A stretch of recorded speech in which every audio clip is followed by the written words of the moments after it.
Hello everyone, welcome back. I'm here on the sofa again with Lucy Ann Hayes-Logan from Tucel Bahadas, who is an expert in visas and all things Spanish bureaucracy orientated. Lucy's been helping us going through a series of information about visas, TIEs, NIEs, etc. If you've watched our previous videos, you'll know how this works. If not, go back and watch a couple, or stay with us and watch the rest later. But don't forget to subscribe to our YouTube channel and click the notification bell. That will enable you to be told as soon as new videos are coming out.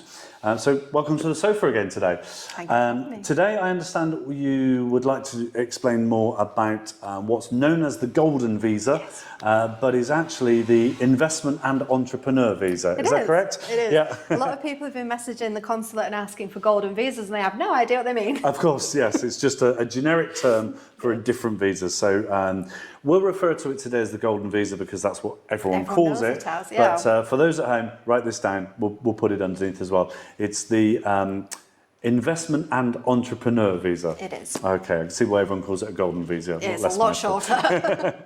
So please tell us about this. Okay, well, this is a visa that just means you have enough to invest in Spain and they will issue you a visa to aid that process happening. So the most common kind of golden visa that we hear speaking of is through real estate.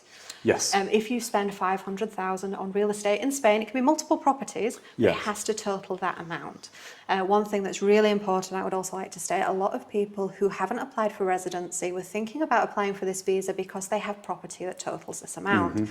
Unfortunately, if the property was acquired before the 28th of September 2013, it's not applicable. Okay. Why they chose that date, I couldn't really tell you. So it's the but that just seems 28th to be of the date. September 2013. Any property acquired before that Can date be used towards. cannot be used It can towards. be used anything from there forward. Yeah. Anything before Can't be used. can't Okay, be used, that's a very unfortunately. important point. It is. Also, it's important to mention that this 500,000 investment has to be the final price of the property. This is Yes. not including taxes. This does not include if part of it was mortgaged. That will not be able to use. You'll only be able to use the amount that was paid in the notary on that day in full. Okay. Because we've seen a lot of questions circulating. Oh, I got a mortgage on my property, but so much does that count? Unfortunately not. No. Okay. So it's kind of the cash amount that's been Yes. invested. Okay. So, for example, if I had a property that was worth 250,000 that I owned from the 29th of September 2013, and then bought another property for 250,000, I would have enough to qualify. You would, yes. But if I'd bought that property on the 27th Seventh, of September 2013, Exactly. I'd then need to buy another 500,000 euros. Exactly. Okay. A lot of people have seen an issue of maybe having to sell their property they currently own and reinvesting And that money, rebuying another one, yes. just because of this cut-off date. Yeah. But that is unfortunately It's just arbitrary, how but things it's the are. way it is. It's Spanish bureaucracy. Yes, We've okay. chosen this date, and this is the date that we're sticking with. Yeah, okay.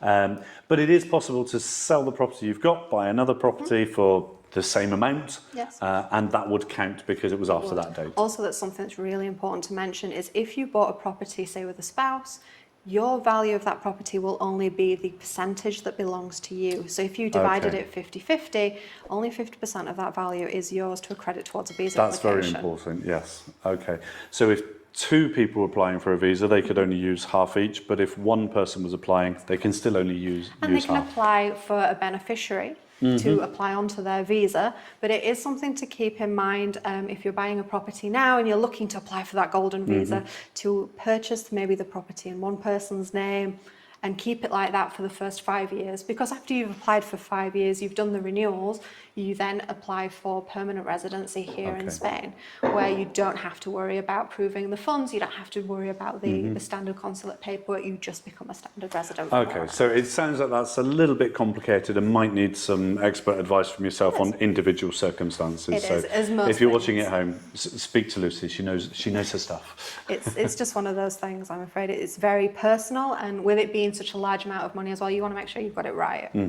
Okay, fantastic. So what does a golden visa allow you to do? Because I've heard that you don't necessarily have to remain in Spain for 6 months of the year, which you do with some other visas. What are the advantages to a golden The visa? advantages is you're essentially paying for your position here in Spain. So it gives you a lot more lenience in what you're allowed to do. Like Okay. you said, for example, you can travel around a little bit more. You're not exactly held to be here for as an extended period of time. It also allows you in a simplified process when it comes to your visa reapplication forms. If you think you've already invested this money in property, you're just proving you still own the properties. Okay. Which is a lot easier That's when it comes easy. to paperwork wise.